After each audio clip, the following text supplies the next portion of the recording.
what I want to do is I want to go through a list that I have made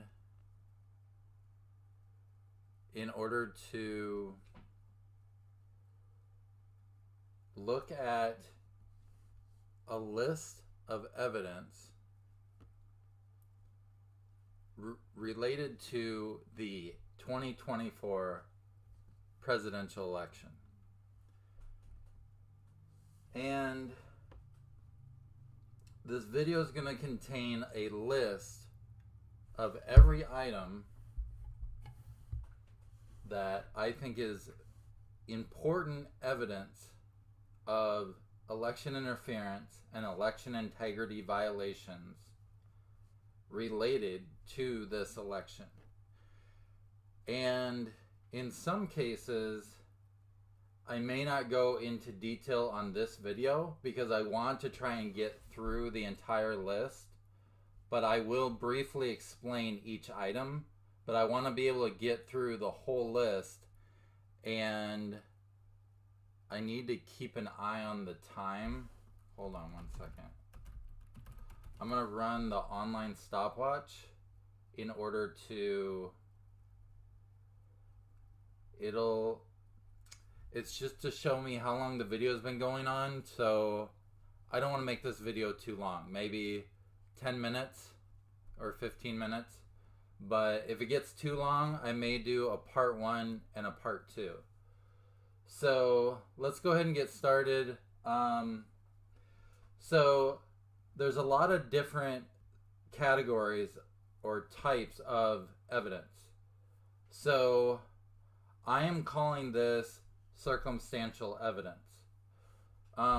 There's also something called direct evidence, and a lot of this may not be direct evidence because I am not a professional election worker. I don't have physical access to any voting systems. I'm not a data analyst, so I cannot dig into the data as well as some of the other people that I've seen. But what I've worked in IT for over 15 years, and my degree is in management of information systems. So I use computer systems to manage large amounts of information, and I'm basically using like an Excel sheet just to list out each of these items. So this is what I'm considering circumstantial evidence.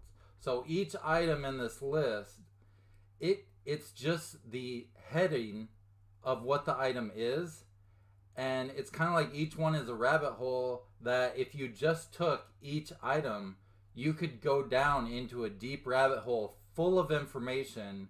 And I may make more videos in regards to each item, but this one is the list in which I just go through each item. So let's go ahead and get started. So item 1, Stephen Spoonamore's Substack, and it's a step-by-step guide on how the election was interfered with. I have it up on the screen, and it's a Substack account from Stephen Spoonamore. It's a really great reference, and he is laying out how it would be possible for this election to get interfered with. And he goes through, inside of that Substack, there are different posts he has made, and there's more than one. So it's not just one post. It's a lot of information. I've been through a lot of it, but I don't even have time to go through all of it right now because there's so much information. So the first one is his entire Substack. There's multiple posts within it. Number 2, the first duty to warn letter. So he sent 2 duty to warn letters to Vice President Harris on multiple, one on each date. One, I believe, was on November 13th. I don't know if it was the first or the second one. So I thought there was just one, and there's actually two letters sent, and both of them are very good. I think I saw the second one, but he mentioned the first one. So I don't have, let me show you really quick the link to the second one is there. So a lot of details in these letters on problems with the election and what the government officials should be looking for if they would investigate the election. So, number 4, there was a letter from cybersecurity experts and election security experts, and the organization was called Free Speech for the People. And I copied out just some of it, of what the letter says. And you can pause the video to read through. This is just one quote. And I'll just leave it up there for just a minute. You can pause the video. And I gave the... this is a letter sent to Vice President Harris by this organization. There was 5 or 6 individuals that signed the letter and is uploaded at their website, which is on the screen right there. So you can pause it. You can go visit the site. You can read the letter yourself. Again, this is just a list. I'm not even going to get into details on it. I'm just trying to get through the list of evidence that is related to all kinds of issues with this election. Number 5. There is an article, besides the letter, they also write an article that gives some of the details.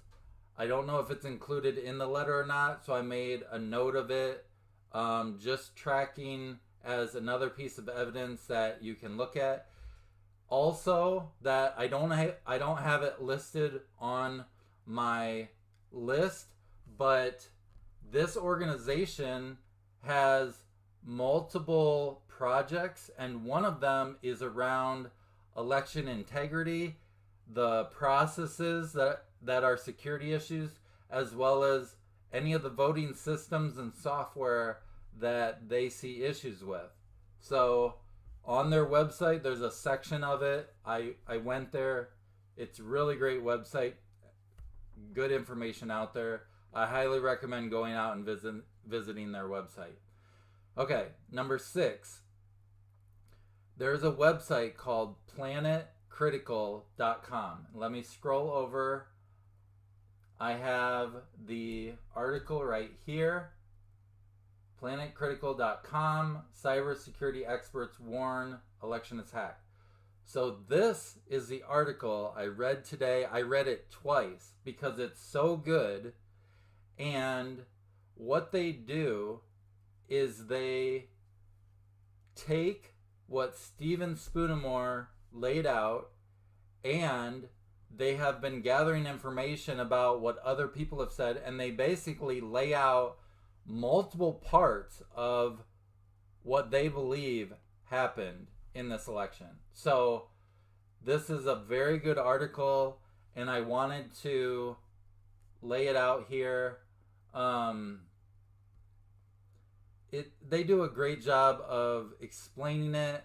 As you're reading it, you can go through and see how the pieces of this fit together. Because this isn't just one thing.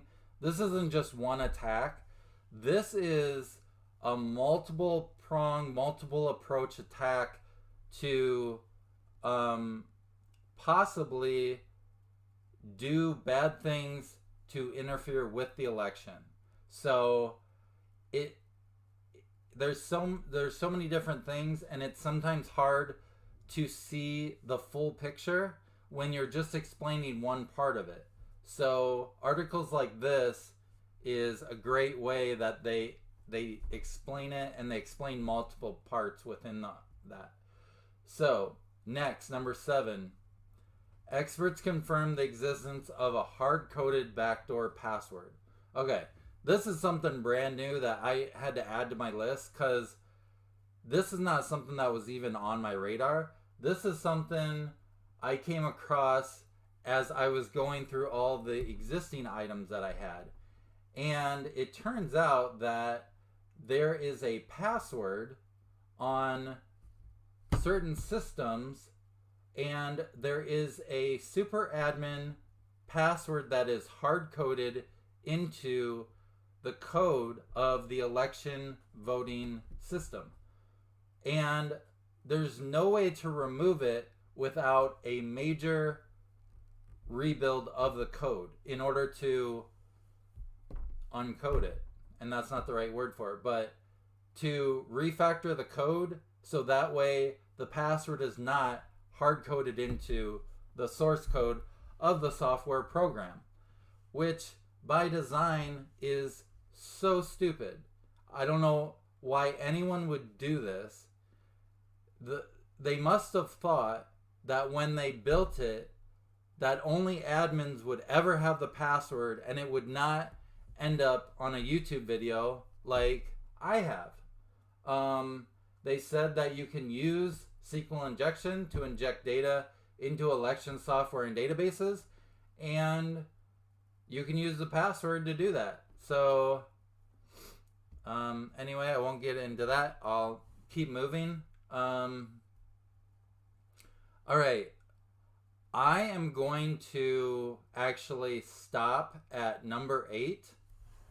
So this video is 10 minutes, and what I want to do is I want to finish this video.